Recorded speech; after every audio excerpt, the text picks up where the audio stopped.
War zone की खबरों में इस वक्त बड़ी खबर मॉस्को से आपको बता दें। मॉस्को में धमाके में रूसी परमाणु सुरक्षा बलों के प्रमुख की मौत हो गई है।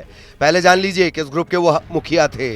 रूस के रेडियोधर्मी रासायनिक और जैविक रक्षा सैनिक, इनको शॉर्ट में RKHBZ के नाम से भी जाना जाता है। ये एक विशेष बल है, स्पेशल फोर्स है, जो रेडियोधर्मी रासायनिक और जैविक संदूषण की स्थितियों में काम करती है। यहीं पर हुआ है बड़ा अपडेट। मॉस्को में मंगलवार को एक धमाका हुआ और रूसी सशस्त्र बल के एक वरिष्ठ जनरल की मौत हो गई। लेफ्टिनेंट जनरल इगोर किरिलोव, ये रूस के परमाणु, जैविक और रासायनिक सुरक्षा सैनिकों के प्रमुख थे। आवासीय ब्लॉक से निकल रहे थे और इलेक्ट्रिक स्कूटर में बम छिपा कर रखा गया था, जिसमें धमाका हुआ और मौत हो गई। अलग अलग समाचार एजेंसियों के हवाले से खबर मिल रही है। रियाजांस्की प्रोस्पेक्ट पर एक अपार्टमेंट के बाहर ये धमाका हुआ। विस्फोट में किरिलोव का जो सहायक था वो भी मारा गया है। खास बात, ये इमारत क्रेमलिन से तकरीबन 7 किलोमीटर 4 मील दक्षिण पूर्व में है। जानकारी यह भी मिल रही है कि रूसी संघ के जो सशस्त्र बलों के विकर्ण रासायनिक जैविक सुरक्षा बल के प्रमुख हैं इगोर किरिलोव, उनके सहायक मारे गए। जांच समितियां ये कह रही हैं। इसके अलावा वहां से जो तस्वीरें आ रही हैं उसमें मलबे से अटी पड़ी एक इमारत का टूटा हुआ एक गेट सरीखा दिखता है और खून से सने बर्फ में 2 शव नजर आते हैं। फिलहाल क्या अपडेट है? अपडेट यह है कि इलाके की घेराबंदी कर दी गई है, आपराधिक मामला दर्ज कर लिया गया है। अलग अलग जो जानकारियां रिसोर्सेस के हिसाब से निकल कर आ रही हैं। यूक्रेन की सुरक्षा सेवा का भी एक रिएक्शन आया है। सोमवार को यूक्रेनी अभियोजकों ने किरिलोव पर उनकी अनुपस्थिति में प्रतिबंध रासायनिक हथियारों के कथित इस्तेमाल का आरोप लगाया था। रूस हालांकि इस तरह के आरोपों से शुरुआत से इनकार करता रहा है, रासायनिक हथियारों के इस्तेमाल से, लेकिन रूसी से यूक्रेनी सेना की तरफ से, यूक्रेन की तरफ से गंभीर आरोप लगाया गया था। और अब उसके ठीक बाद रूसी जनरल इगोर की मौत, जिसमें रूस का यह कहना है कि यह पश्चिमी देशों की साजिश है। मॉस्को में यह धमाका हुआ, भीषण बम धमाका। इसमें हाई रैंकिंग जनरल और उनके असिस्टेंट की मौत हुई है। विस्फोट के बाद जो तस्वीरें सामने आ रही हैं उसमें खिड़कियों के टूटे हुए शीशे नजर आते हैं, एंट्री गेट नजर आता है, 2 बॉडी बैग भी नजर आते हैं।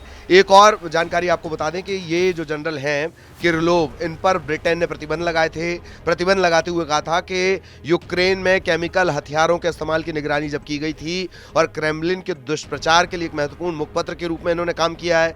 सोमवार को जो यूक्रेन की खुफिया एजेंसी है उसने भी आरोप लगाए थे किरिलोव पर, गंभीर आरोप लगाए थे कि वो रासायनिक हथियारों का बड़े पैमाने पर इस्तेमाल कर रहे हैं, उसके लिए वो जिम्मेदार भी हैं। और उसके बाद अब अचानक से ये हमला। रिएक्शन क्या मिल रहा है? रिएक्शन क्या मिल रहा है? मॉस्को पुलिस और जांचकर्ताओं ने इस घटना को सुनियोजित हत्या करार दिया है। विस्फोट मॉस्को के दक्षिण पूर्व रिहायशी इलाके में हुआ है।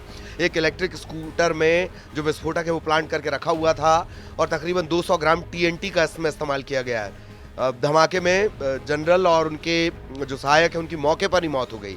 इसी से आप अंदाज़ा लगा लीजिए रूस की जो पुलिस है उसने हत्या का मामला दर्ज किया है और अब फुटेज आसपास के निकाले जा रहे हैं, CCTV फुटेज तलाशे जा रहे हैं, संदिग्धों को तलाशा जा रहा है।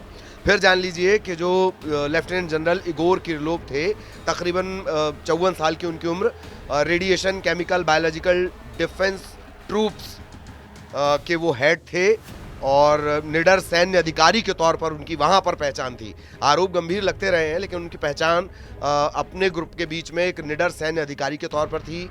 अमेरिका और पश्चिम देशों के कथित जैविक और रासायनिक हथियार परियोजनाओं के खिलाफ उन्होंने कई बड़े खुलासे भी किए। अंतर्राष्ट्रीय स्तर पर भले ही वो विवादित जरूर थे लेकिन उन्हें नजरअंदाज नहीं किया जा सकता था। बड़ी शख्सियत वो थे।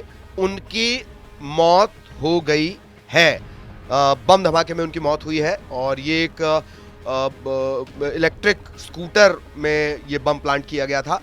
और हालांकि एक जो तबका है वो ये भी कह रहा है कि ये जो धमाका हुआ जिसमें इगोर की मौत हुई है, मॉस्को में जो ब्लास्ट हुआ है, उसमें यूक्रेन की संलिप्तता की आरोप लग रहे हैं और यूक्रेन के अधिकारियों के हवाले से जानकारी दी जा रही है कि हत्या यूक्रेन ने करवाई है।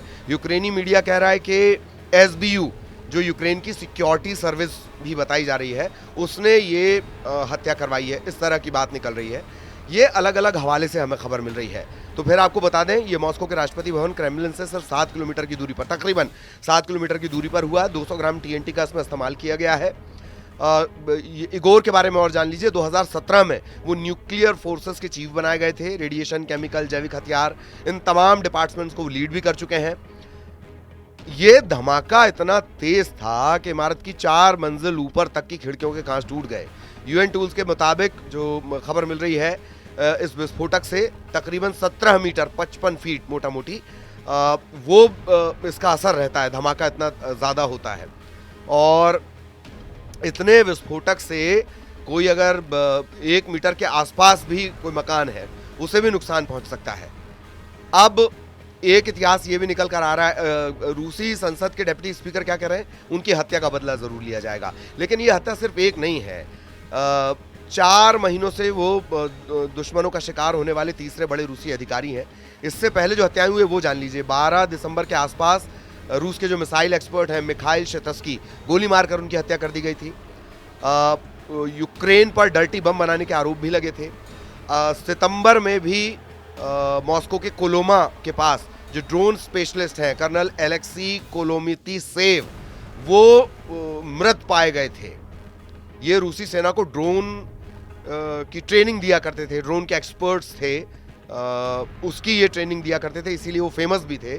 उनकी भी मौत हुई।